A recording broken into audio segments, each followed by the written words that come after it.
Você com certeza já ouviu falar sobre o New Deal, mas não sabe tudo o que eu tenho para te contar nesse vídeo, então fica comigo até o final, porque eu te garanto que vai valer muito a pena. Mas antes de mais nada, você já sabe, né? Produção, roda a nossa vinheta, produção.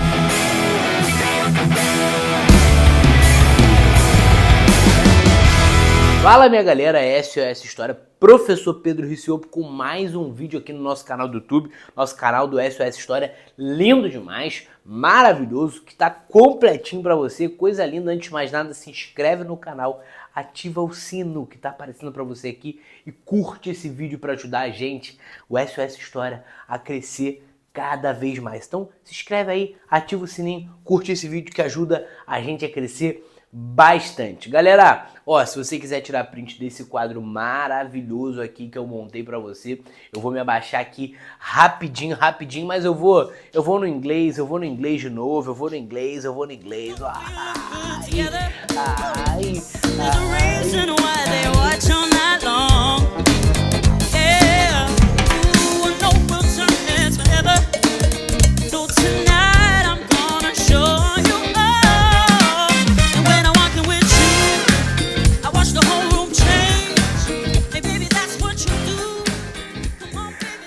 Ó, falamos sobre a crise de 1929 e é importante que você assista o vídeo da crise de 1929 para entender esse vídeo aqui de New Deal.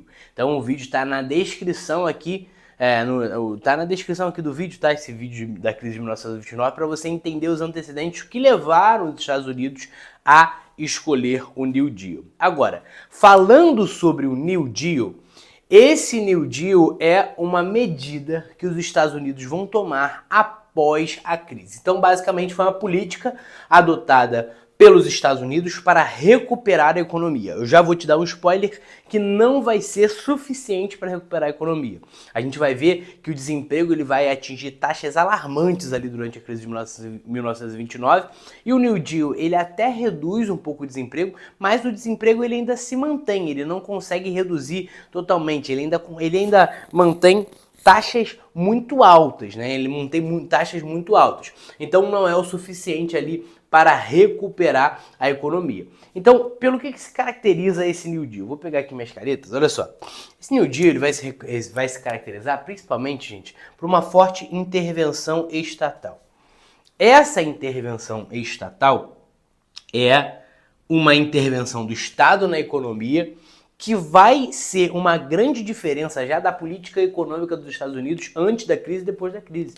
Antes da crise, eu preciso lembrar você que os republicanos comandavam o Brasil. Os republicanos comandavam os Estados Unidos com o Herbert Hoover, ali o presidente dos Estados Unidos, e decidiram que não interviriam na economia, que a economia ela se autorregularia de forma natural e tal, e que não precisava de tudo isso, não precisava dessa intervenção e tal, e aquela coisa toda. Então, essa falta de intervenção é um dos fatores que vai ocasionar essa crise. E aí, após a crise vir, os Estados Unidos percebem que não seria suficiente não intervir. O Estado teria que intervir para recuperar a economia e muitas das vezes fazer intervenções necessárias quando necessário. É daí que surge a ideia de neoliberalismo, é a nova forma de pensar o liberalismo. O liberalismo anteriormente era uma forma de se pensar que não era necessária intervenção. A partir da crise, os economistas eles começam a perceber que não era suficiente a não intervenção, que tinha que intervir, não sempre, mas quando necessário eles interviriam. E aí o presidente, a gente tem uma eleição ali rolando nos Estados Unidos, a população decide nas urnas que não seriam mais os republicanos a governar, e sim o Partido dos Democratas que comandariam os Estados Unidos. O Franklin Delano Roosevelt, esse que está aparecendo para você aí, ele é o cara que vai ficar responsável pelos Estados Unidos após a crise de 1929.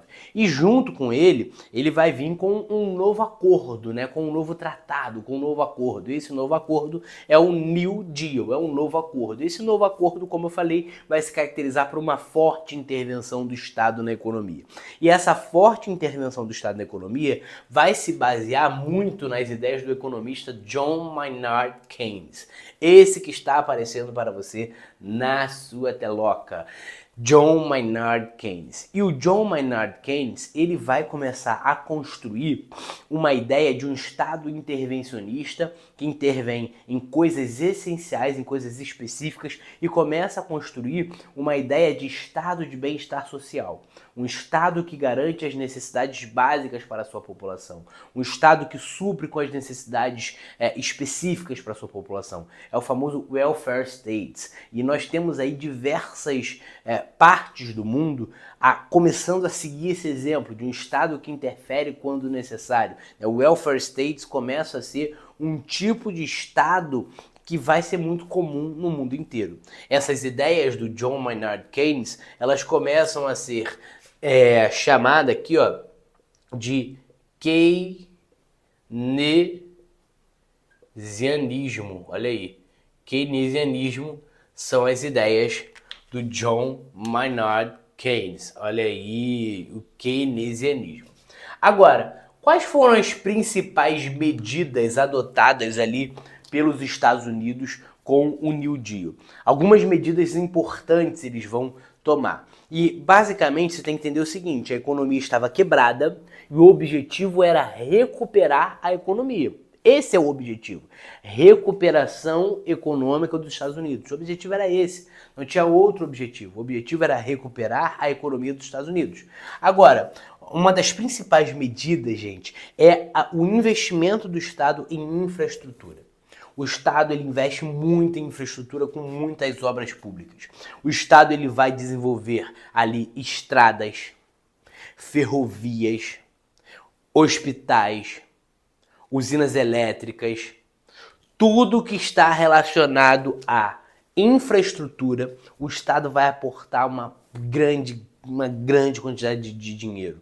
E aí você pergunta, mas por que isso? Porque o investimento em obras públicas, o investimento em infraestrutura proporciona a movimentação da economia. Nós temos ali geração de emprego rolando a todo tempo. Dizem inclusive que era muito comum os Estados Unidos contratarem uma empresa para abrir um buraco e contratavam uma outra empresa para tampar o buraco. Eles faziam muito isso de investir muito ali em empresas que vão investir em infraestrutura, que vão trazer ali os benefícios de infraestrutura. Por quê? Para promover uma movimentação da economia interna. Então tem que ter dinheiro girando, tem que ter emprego sendo criado, tem que ter, com os empregos sendo criados, movimentação da economia, mercado consumidor. Olha só, uma concessão de subsídios e empréstimos para pequenos produtores também é uma outra ideia, uma outra proposta dos Estados Unidos, conceder empréstimos para pessoas, para grupos, para pequenos produtores. E uma das áreas principais que os Estados Unidos vão tentar recuperar é a área rural, né? A área rural, eles vão incentivar ali os produtores agrícolas, os pequenos produtores agrícolas, inclusive também, a tentarem se recuperar, vão investir ali, vão dar empréstimos, porque foi uma das áreas mais afetadas com a crise de 1929.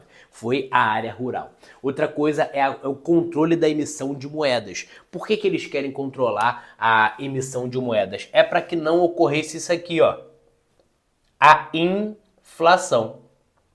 Então, o controle da emissão de moedas, ele ocorre para que não houvesse inflação. É claro que nem sempre é possível, mas eles tentam ali manter as taxas de inflação baixas. Outra coisa, eles reduzem a jornada de trabalho para 8 horas. 8 horas. Não é porque eles justamente estão pensando no trabalhador, mas na verdade é como a taxa de desemprego era muito alta. Se eu pego um trabalhador e boto ele para trabalhar 16 horas, eu ocupo aquele trabalhador o dia inteiro e outras pessoas ficam desempregadas. Então eu coloco um para trabalhar 8, outro para trabalhar 8. Ou seja, é mais emprego sendo gerado, deu para entender? Além disso, eles vão legalizar os sindicatos. Legalização dos sindicatos são aqueles grupos responsáveis por representar determinadas áreas.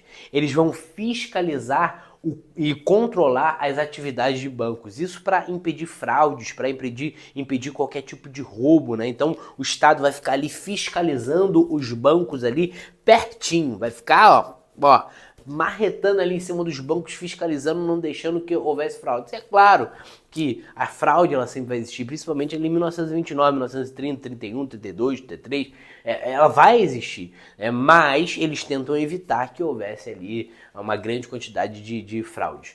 o controle da produção de preços agrícolas e industriais. Então, eles também vão controlar os preços para que não houvesse ali um aumento de preços e a população também não conseguisse consumir. Então, qual era o objetivo? Era recuperar internamente os Estados Unidos, até porque era a maior economia do mundo naquela época, e sendo a maior economia do mundo, se eles se recuperam, o resto do mundo com certeza a longo prazo ficaria bem. Então eles vão tentar controlar os preços agrícolas e industriais para que pudesse haver dentro dos Estados Unidos um consumo adequado. Apesar de tudo isso, a gente sabe que o New Deal não é o suficiente para recuperar a economia dos Estados Unidos. Até 37 ali a gente ainda tem os Estados Unidos capengando, e o que vai alavancar de novo a economia norte-americana é a Segunda Guerra Mundial. Olha que loucura, parece loucura, mas é isso. A Segunda Guerra Mundial é um dos fatores determinantes para a alavancada dos Estados Unidos após a crise de 1929. Gostou desse vídeo? Não se esquece de se inscrever no canal, ativar o sininho e, curtir esse vídeo para ajudar a gente a crescer cada vez mais. Coisa linda, coisa maravilhosa. Vou indo embora aqui, ó. Tamo junto, rumo à sua aprovação. Vambora, vamos pra cima. Tchau.